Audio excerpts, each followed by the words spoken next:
سب سے پہلے امام غزالی رحمۃ اللہ علیہ نے بھوک کے 10 فوائد بیان فرمائے ہیں. ٹھیک ہے، he talks about the benefits of being hungry, of not eating to your full. ٹھیک ہے، یعنی اس سے کیا فوائد انسان کو پہنچتے ہیں اسپریچولی.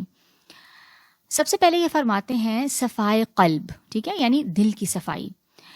یہ حقیقت کسی انسان سے مخفی نہیں ہونی چاہیے، یہ چھپی ہوئی بات نہیں ہونی چاہیے کہ عبادات کا بنیادی مقصد یعنی ورشپ کا مین آبجیکٹو کیا ہے. ایسی فکر کا حصول ہے، ایسی یعنی ریفلیکشن آ جائے، ایسی ابیلٹی ڈیولپ ہو کہ ہمارا تھاٹ پروسیس ایکٹیویٹ ہو اور ہم ریفلیکٹ کرنے کے قابل ہوں. ایسی فکر کا حصول ہو جائے جو انسان کو معرفت خداوندی کی طرف پہنچاتی ہے. پھر یعنی ایسی سوچ ڈیولپ ہو اور ایسے اسپریچولی ایسے اتنی ہم اسٹرینتھن ہوں کہ ہم اللہ کی پہچان حاصل کر سکیں، اور حق تعالیٰ کے حقائق کو ظاہر کرتی ہے.